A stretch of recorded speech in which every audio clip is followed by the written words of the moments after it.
पांडव कैसे बच निकले थे जलते हुए लाक्षागृह से। उत्तम गुणों के कारण युधिष्ठिर हस्तिनापुर के प्रजाजनों में अत्यंत लोकप्रिय हो गए।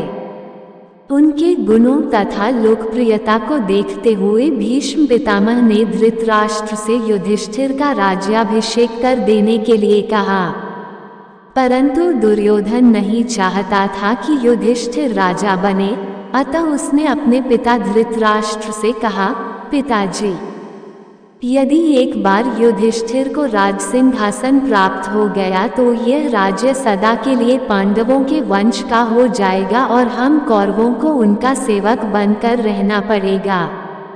इस पर धृतराष्ट्र बोले, वत्स दुर्योधन, युधिष्ठिर हमारे कुल की संतानों में सबसे बड़ा है, इसलिए इस राज्य पर उसी का अधिकार है। फिर भीष्म तथा प्रजाजन भी उसी को राजा बनाना चाहते हैं। हम इस विषय में कुछ भी नहीं कर सकते।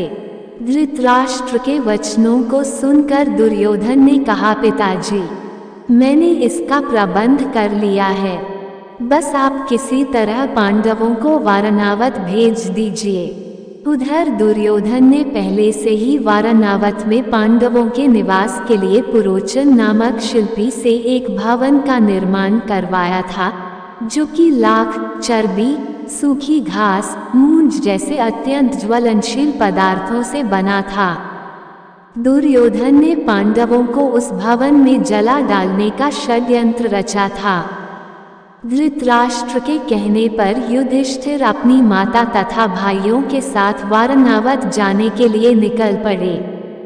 उधर दुर्योधन के षड्यंत्र के विषय में विदुर को पता चल गया, तो वे वारणावत जाते हुए पांडवों से मार्ग में मिले तथा उनसे बोले, देखो, दुर्योधन ने तुम लोगों के रहने के लिए वारणावत नगर में ज्वलनशील पदार्थों से एक भवन बनवाया है, जो आग लगते ही जल उठेगा। इसलिए तुम लोग भवन के अंदर से वन तक पहुंचने के लिए एक सुरंग अवश्य बनवा लेना, जिससे कि आग लगने पर तुम लोग अपनी रक्षा कर सको। मैं सुरंग बनाने वाला कारीगर चुपके से तुम लोगों के पास भेज दूंगा। तुम लोग उस लाक्षागृह में अत्यंत सावधानी के साथ रहना। इसके बाद वारणावत में युधिष्ठिर ने अपने चाचा विदुर के द्वारा भेजे गए कारीगर की सहायता से गुप्त सुरंग बनवा लिया। पांडव नित्य आखेट के लिए वन जाने के बहाने अपने छिपने के लिए स्थान की खोज करने लगे। कुछ दिन इसी तरह बिताने के बाद एक दिन युधिष्ठिर ने भीम से कहा, भीम, अब दुष्ट पुरोचन को इसी लाक्षागृह में जलाकर हमें भाग निकलना चाहिए। भीम ने उसी रात्रि पुरोचन को किसी बहाने बुलवाया और उसे उस भवन के एक कक्ष में बंदी बना लिया। उसके पश्चात भवन में आग लगा दी और अपनी माता कुंती एवं भाइयों के साथ सुरंग के रास्ते वन में भाग निकले। कुंती तथा पांडवों के लिए विदुर ने एक विश्वस्त आदमी को नौक सहित भेजा था।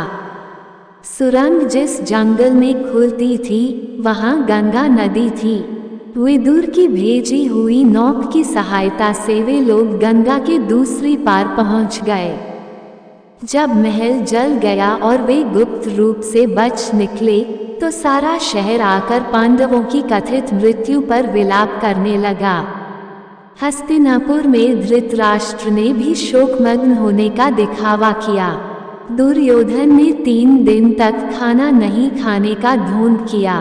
हर कोई मातम मनाने लगा और प्रार्थना सभाएं आयोजित की गईं।